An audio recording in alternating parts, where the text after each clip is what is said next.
Welcome to the Happier Life Project, the official podcast from the award-winning mental health and wellness app, My Possible Self. Hosted by broadcaster and journalist Gabby Sanderson. Hi, and welcome back to the Happier Life Project, where we explore the tools, insights, and conversations that can help us live more emotionally healthy and fulfilling lives. I'm Gabby, and today we're diving into a therapy approach that has been gaining a lot of attention in the world of mental health and trauma recovery. EMDR, which stands for eye movement, desensitization, and reprocessing. Many of us carry memories that feel like they're still emotionally alive. Even when we understand something logically, our bodies can still react as if the experience is happening now, whether that shows up as anxiety, panic, self-doubt, or patterns in our relationships that we can't quite explain. EMDR is an evidence-based psychotherapy designed to help the brain process and release the emotional charge of painful memories. Through bilateral stimulation, such as guided eye movements, tapping or tones, it helps the brain reprocess experiences that may have become stuck in the nervous system. EMDR is essentially helping the brain finish processing memories that have been stuck in the nervous system. Instead of reliving the trauma, the brain learns to file the memory away as something that happened in the past rather than something that is still happening now. That's basically a very quick summarisation of something we are going to be digging deeply into with Carretta Stein, a therapist who specialises in EMDR and trauma work. Dana is a licensed mental health counsellor, EMDR IA approved consultant, and author with a deep passion for neuroscience and trauma therapy. Dana is highly passionate about EMDR therapy, both for its transformative impact on clients and for supporting other therapists in confidently using the method in their own practices. In this conversation, we explore how and why trauma is stored in the brain, why EMDR therapy can be so effective in processing it, and what actually happens during an EMDR session. We also discuss who this approach can help and why so many people describe EMDR as finally allowing the mind to digest experiences that once felt overwhelming. So without further ado, ready to find a healthier, happier you? Let's get started. Welcome, Dana, aka the EMDR therapist, to the Happier Life Project podcast. Hi, thank you for having me. Happy to be here.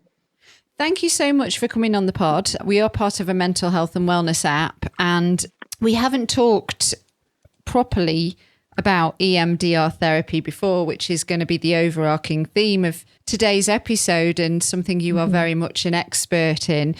We can get into that in a little bit, but I just wanted to start off first by looking at why somebody would come to EMDR therapy and what's going on. And please pick up where I'm going with this and correct me if I'm in any way, shape or form wrong, but it seems to be linked to trapped patterns in the brain and things that we can't seem to think our way out of. And perhaps this is something awful and traumatic, a big T incident, if you will. But then there also can be the lesser traumas that this is also quite effective on. So what are some of the signs, first of all, that somebody's got this unresolved trauma? I know this is quite a broad question, but No, that's okay. Yeah, if you wouldn't mind kind of talking a little bit about these stuck patterns in the brain and trauma, and we can go from there. Absolutely. Thank you. Yeah. So why someone would even maybe seek out EMDR therapy?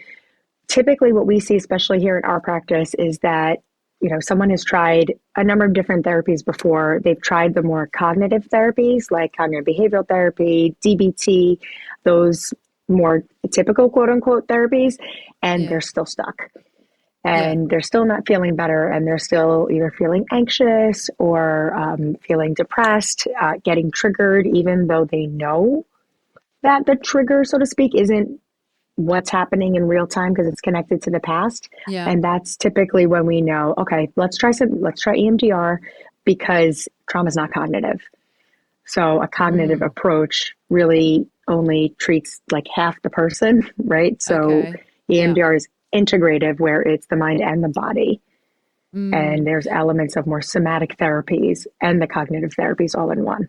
Well, I know from doing yoga a lot and being a teacher in it that trauma being stored in the body is it's very apparent. And you know, it's something that I think even in the more scientific realms now, it's being discovered. There was a book called The Biology of Trauma that was by Dr. Amy Apigian that we had on the podcast that was released last year. And so it kind of makes sense that talking our way out of it when it's kind of stuck there might not work for so many people. And I think sometimes just like talking to somebody as well, you can't really get deep enough, would be my thoughts, might be wrong. Right.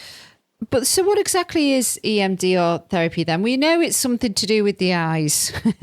Right. But if you haven't been, I think that's as far as it goes. And there's quite a few celebrities that seem to be endorsing it. Yeah. So it stands for eye movement, desensitization, and reprocessing. And it's an integrative therapy, meaning that it involves the mind and the body to reprocess not past life, but like earlier life experiences, stressful life experiences, and so forth. And it really works because it's based on the AIP model, which is known as adaptive information processing. And all that's just really fancy talk for basically, it's not what's wrong with you, it's what happened to you. And your brain is missing a piece of adaptive information to make sense of something so that your brain can actually digest it and process it so that your whole body and mind can know that it's over and release it from your nervous system. And then you won't get triggered in the present day anymore. Oh, wow. What's this like 8-phase approach thing I saw when I was doing a little bit of research? Yeah, so it's the standard protocol and everything is based on 8 phases. And like anything else in life that's, helps and works, there's a really good structure. And that structure is really meant to kind of give everyone, all the therapists and stuff, a framework to look at. That being said, the phases don't go specifically in order one by one. You can jump around from phase to phase, but it's really there to really help conceptualize somebody, like a case, so to speak, a client's history. It's really helpful to use that 8-phase model to conceptualize a case and to create the treatment plan. Okay. So those 8 phases are history taking, resourcing and stabilization is phase 2, target assessment, target assessment is quick. It's just prepping the components of memory before you work on it, like get somebody activated enough to process. Then desensitization, which is you're trying to bring down the disturbance associated with an experience. Installation, you're installing the positive. Body scan, reevaluation, and closure. And those 8 phases are really kind of describe the weaving in and out process of EMDR therapy. Okay. It feels like almost like a bit of a workshop kind of, like that's probably not the right word, but I feel like I would be quite up for doing it because of the whole, like, it is maybe more doing than just talking. Correct. If that makes sense. Like Absolutely. It feels like a little bit more proactive in a way. Yes. Yeah. It's action oriented. Right? Yes, that's a better way of saying it. Yeah. So how many different ways can we then move the eyes to start, I suppose, digesting these past experiences? Most of the research has been done on the eye movements, which is just shifting the eyes left and right or diagonal, this way. That being said, I know a lot of other therapists probably agree with this. Anecdotally, we all see our clients tend to prefer the tactile stimulation, which is So I have what I call them buzzers, but I'll show you. So they look like this. These are from EMDR Kit. I love them. They're a great company that makes really great tools for EMDR therapists. And they vibrate in each hand, and they vibrate like alternatively. So it's still bilateral stimulation. So it literally just feels like a vibrating phone, and it's just zzz, zzz, zzz, zzz.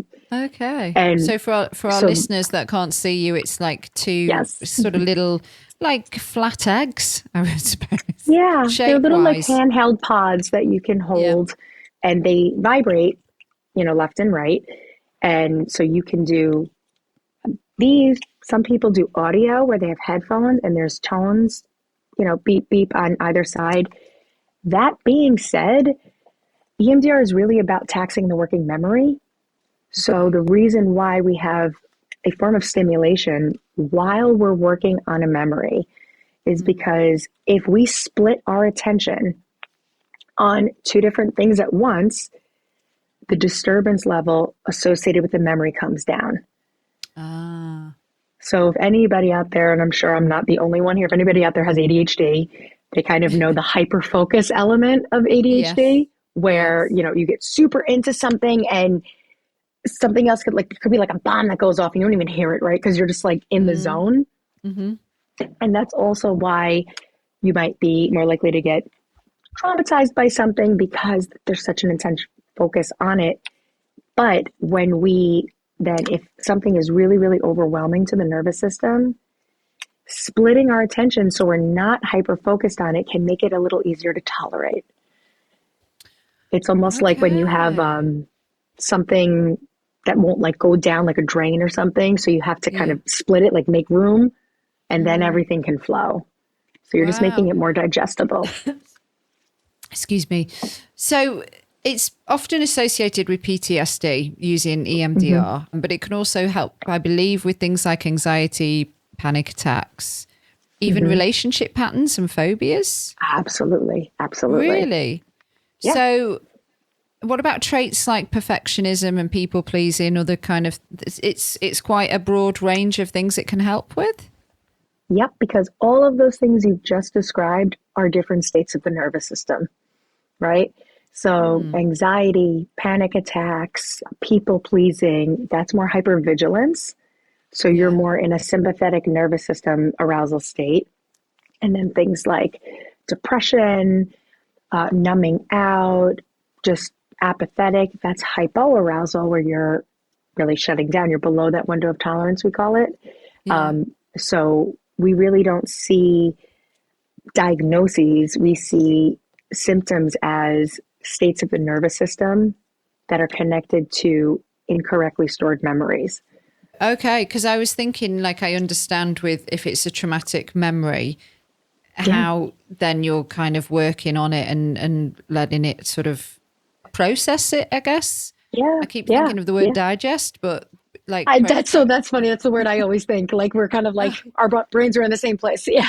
Okay, cool. Yeah. But then if it's something that's more like a hypervigilant state of being, then it's still unprocessed. So I guess the method is maybe still the same, but you can't take somebody back to the incident, can you? Or can you?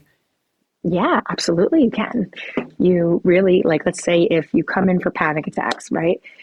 So we all, as EMDR therapists, have like a way to kind of connect the past to the present to the past. So the ways that we do that are, okay, so tell me about the first panic attack you remember having. And then we break down the components of memory. Now float back to an earlier time that you had that same feeling or that same thought. Because memories are stored by association. It's not like a filing cabinet where you go in and they're all like alphabetical order. You know, like when you walk into like a store and there's like a perfume that you smell and you're like, oh, that reminds me of my grandmother. Yeah, totally. That's how memories work, right? So anything that has a thread of association to a memory, whether it's a thought, a feeling, or a sense, whether sight, smell, taste, sound, touch, that can connect us to other memories that had that same thing. So when we kind of take that present day symptom, then we float back and get curious. Okay, so really focus on that symptom, that recent panic attack that you had. Bring up that sensation in your chest that you felt really tight. Can you feel that right now? Okay, yeah. So then now just let your mind go and see what else comes up. And it'll start connecting the dots. I'm still trying to wrap my head around how the eye movement and the brain, by doing this kind of treatment, like what is going on then with the connection between the eye and the brain and then the memory? So the more recent research is showing that it's more about taxing the working memory than it is specifically about the eye movements. That being said, though, the eye movements also connect to our vestibular system, which is all about our sensory self and those areas of the brain as well. So there's definitely a connection there. There's connections to the vagus nerve, which helps regulate the parasympathetic and the sympathetic nervous system. So it's almost like you're exercising the muscles that help regulate your nervous system while focusing on experience that jammed up your nervous system. So you're kind of giving those muscles a chance to work on that.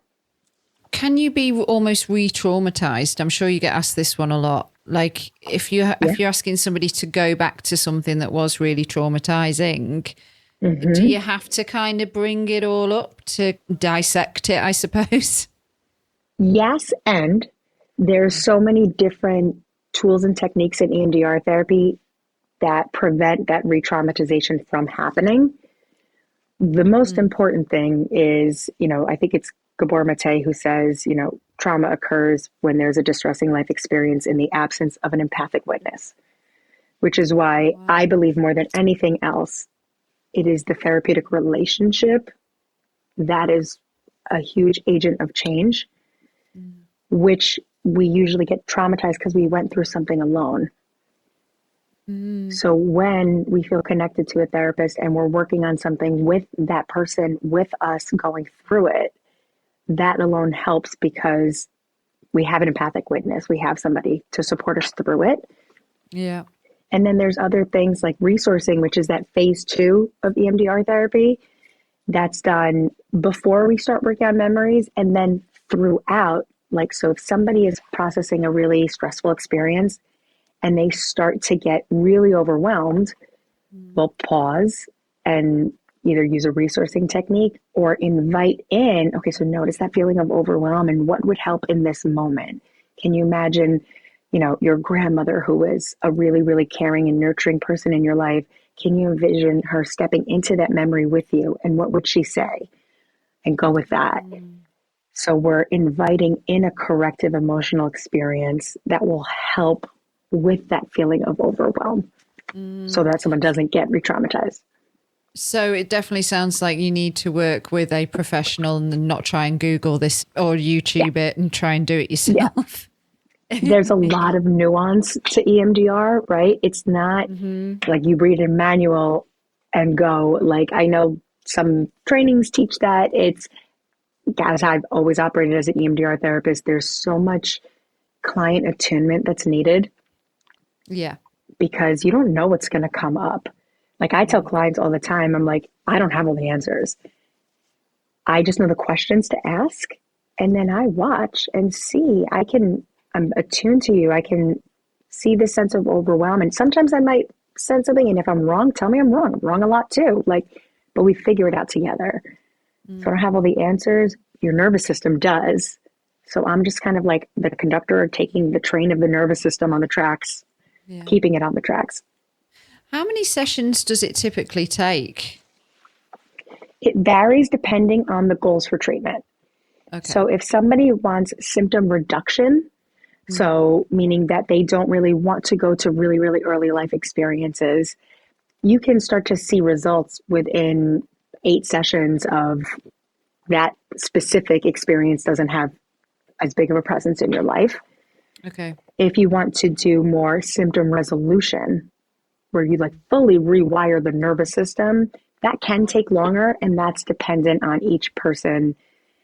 Factors that can contribute the length of time are how much preparation work they've done before they came to therapy versus somebody who hasn't really had any experience with things like yoga or meditative practice or just previous therapy, that could take longer. Right. And how much you put into the work we do is also impacts how quickly you get through the process. Right. How quickly would people see symptoms then start to reduce if they decide to commit to at least 8 sessions, say? Yeah. So if we start, so usually how our process works in our practice, Peaceful Living, we say that our proven process is the first 3 sessions are intake and evaluation. So those don't count towards EMDR because before you can even see if EMDR is the right fit, you need to do a thorough assessment and evaluation to just get to know the clinical landscape, get to know the person, get to know their nervous system, and then see if EMDR is the right fit. And then once we start, then after those 3 sessions, we create that treatment plan. And then with EMDR, we'll do the history taking and resourcing that would happen in the first 1-2 sessions. And then we start processing. So once we start processing, symptoms actually might intensify first. And a lot of people don't realize that. You actually will most often feel worse before you feel better. Okay. And then after maybe like 4 to 6 of the reprocessing sessions, you'll start to notice a reduction in the presence of the symptoms. Yeah. Is there anybody this isn't for that shouldn't do it? I always love that question. Really, the EMDR is not really a fit for anyone who doesn't want to feel uncomfortable. It's my best way to say, because, you know, my business coach and I, we always say, like, there's no growth in the comfort zone. So if you are just don't want to go there, you don't want to handle it, like don't want to feel it, then it's not going to work because it does bring things to the surface. You do have to start looking at issues, looking at, you know, things that happened and feeling that in your body. Yeah. And the thought of opening Pandora's box is scary. Right. And it's good to be scared, you know, like we would say, like, how do we know something is a good decision? Well, it should scare the shit out of you. Like, because if it wasn't scary, then we'd all do it. And yeah, it's scary, but scary is also what makes us brave. Yeah. Right? We have to be willing to be vulnerable and be brave. I say it to my son all the time. He's like, Mom, I'm scared. I'm like, I know you're scared. And I know you're really brave. Oh.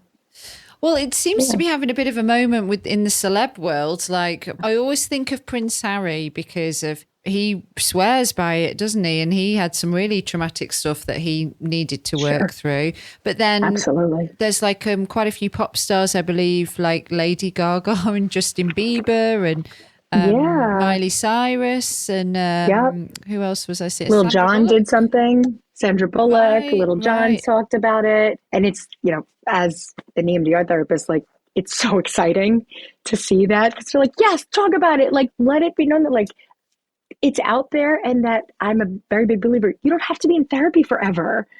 Like, I don't believe in, you know, lifelong therapy. Like, believe in like relationships, sure. And I always tell clients, like, you're always welcome to come back and have a check-in, but you don't have to stay stuck forever.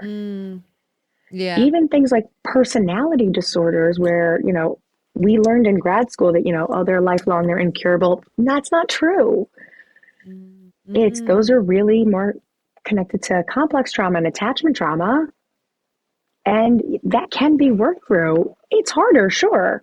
You know, there's also behavioral components that and secondary gains that kind of get looped in. But when we see like these celebrities talking about all this, it's like, okay, yeah, there's hope. See, like they're doing it, they're talking about it, and they're actually spreading the hope of like there's possibility to have good mental health. Yeah, absolutely. I've got to ask, and I was listening to you on a different podcast and I didn't catch the whole thing, but my ears did prick up. It was something to do with like generational trauma. And I think it was like maybe these memories aren't even mine. And it was something to do with EMDR being used for that. Yes, that's my favorite thing. It's so exciting. Miley Cyrus actually did talk about it when she did her interview where she talked about EMDR. But we usually will, you know, things that we call like culture. things that we say are personalities are usually generational patterns. So Right. if we zoom out far enough, somebody's symptoms, so to speak, will say it didn't start with you. So let's look back. And a lot of times we could see it when somebody doesn't have a memory of something that happened to them. And that could mean it happened pre-verbally before they were 3, and or, okay, so those symptoms that you're having, you can't remember a memory where they started, but they were at some point adaptive, meaning at some point it was a survival strategy. So let's look back a generation and a generation before. And when would that symptom have been really helpful? Like, what do you know about your family history? And seeing where that might come from. Wow. And then you can actually yeah, it's wild, isn't it? That's completely My wild. Yeah. my EMDR trainer, who I love to death, Karen, she did a generational trauma training with EMDR, and she told the story about, she had all these dreams about the Holocaust and stuff, and didn't have Oh my any idea of it being in her family history, and then found out that it was. God. So, like, Whoa. things will repeat until somebody in a generation wakes up and says, I have to deal with this. Generations before me probably couldn't process it because they were still in survival mode or still in danger. Yeah, right.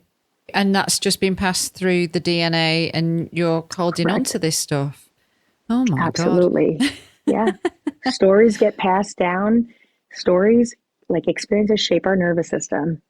And that nervous system state gets passed from generation to generation because cortisol, it gets transmitted through the placenta, and it affects the development of the HPA axis in the brain, which is the hypothalamus pituitary adrenal gland cortex, which is like your endocrine system and everything. So if a mother is experiencing really, really high stress and a lot of cortisol, that gets transmitted through the placenta and does impact the development of the baby's brain and their nervous system. Wow. And that's how that keeps repeating. Yeah. You're obviously a wealth of knowledge and information on this subject. I know you've written books about it as well. And we'll do all the signposting when we wrap things up. But I'm fascinated how you first came into the world of EMDR and what makes you so passionate about it. Yeah. I mean, I always give credit all day long to my mentor, Barbara Heffernan. I was right out of grad school and looking to start working in practice and stuff. And, she took a chance on me and hired me. And she's like, oh, you should look into EMDR therapy training. And I had no idea what it even was. I was like, what is that? I don't know. And she told me a little bit about it. I did the training and fell in love with it. And just the more and more you learn about EMDR, then the more you learn about just trauma-informed therapy in general. And how to really be a trauma and neuro-informed therapist. And that's what I'm so passionate about, because when you really, it's not just the technique, it's not specifically EMDR therapy, it's how you can conceptualize somebody's symptoms through the lens of the nervous system. And that's just science. And once you can conceptualize that, then you know exactly what to do. If I have a client who's really, really anxious, I want them to do more regulation, grounding exercises first, versus if somebody is very depressed, I want them to actually do more upregulating and activating things to get their heart rate up so that they can process a trauma, because they're not active enough. Yeah. So once you can understand that, it helps. How successful then is specifically EMDR? Does it work for most people, all people?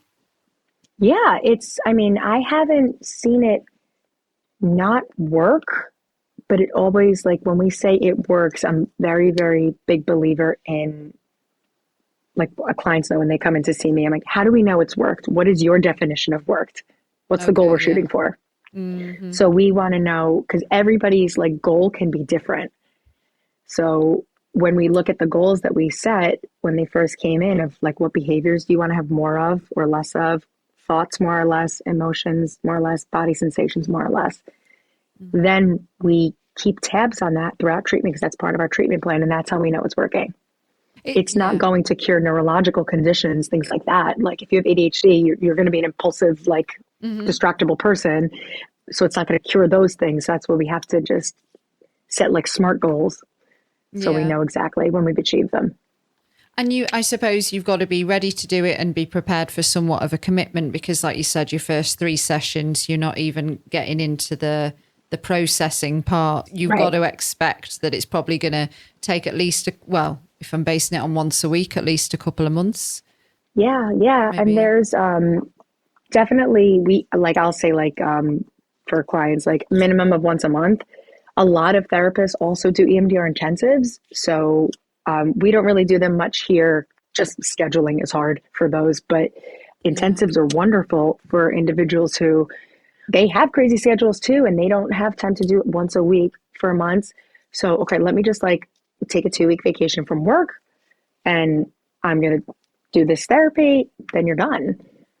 So it can be done that way too. All the research shows that actually longer time in between sessions for EMDR is actually counterproductive.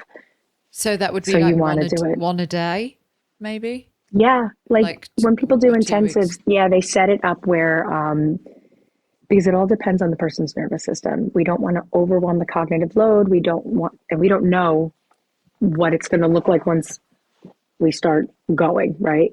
So usually how intensives are set up are 3 hours in a morning and then a break and then 3 hours in the afternoon. But let's say somebody is I've had clients in session and we're processing and they'll be able to say that's it for today. That's all I can handle. Great. And I love that they know their nervous system that much when they know they've hit their threshold. And having somebody listen to them say stop, and actually respect that in and of itself for a lot of people is so, that corrective emotional experience that they've been seeking. Right. Wow. Is there anything else I've left out that you'd like to add when we're talking about introducing EMDR to our listeners and app users? My big thing is always, you get out of it what you get into it. So when going into EMDR therapy, be intentional that you're not coming in to talk about everything that happened that week. You can say, oh, these are things that I got triggered at this week, and that's connected. But it's very easy, especially if someone's been in therapy for a long time before, to just keep in that pattern. But then they're like, oh, why isn't it working? Because we're not really doing EMDR because we're just still talking about all the things. So how can we, that's what's happening. How's that connected to this earlier stuff? Okay. So being really intentional before you come in. Brilliant stuff, Dana. Thank you so much for today. I've learned a lot. Thank you, Gabby. So I'm glad. Sure everybody else will have done too. It's wild because it's I think most people do think, oh, it's that thing with the eyes. And then we hear the celebs say it's been amazing. And then it's we're curious, but we don't really know much more than that. So thank you for teaching us. You're so welcome. I wrote it all, the workbook I wrote, it's called the EMDR Therapy Progress Journal. And it really explains, the first section explains how the process works, what to expect, common questions that came up. And I really wrote it for anybody who's really curious about EMDR, but wants to really be a well-informed consumer before they start. Yeah, right. How long is a session typically? Usually 45, 60, 90 minutes. They can be set up that way. Does it get tiring, on your eyes? So I'll always say to clients when we do processing, no heavy lifting the rest of the day, because your nervous system is doing a lot of work and you're going to be exhausted. Okay. Good to know. Yeah. Yes. Yep. Good to know. That's why timing is really important for when you start EMDR. It has to be the right time in your life, the right time in your day. Yeah. Well, for people to find out more on you, your website, it's www. Your name, right? DanaCarretta.com? Yep. 2 R's, 2 T's. DanaCarretta.com. And our practice website is peaceful-living-mental-health-counseling.com. Thank you. And also your Instagram is _EMDR_coach. And we'll put all the links in the episode show notes as well. Awesome. That sounds great. Thank you so much, Gabby. I really appreciate you having me. Thank you so much.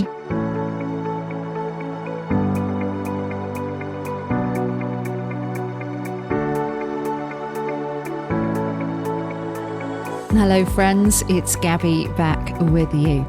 If you are suffering with your mental health, there is a crisis button on the My Possible Self app, which will signpost you to the correct information for immediate expert advice.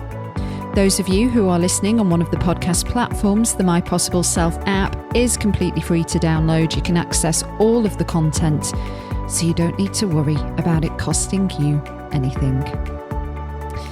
If you found this episode helpful, please do subscribe and leave a review and share it with your friends. And to find and follow us on social media, we are most active on Instagram, and you can find us at My Possible Self. And I've been at Radio Gabby. Until the next one, do take care. Bye for now.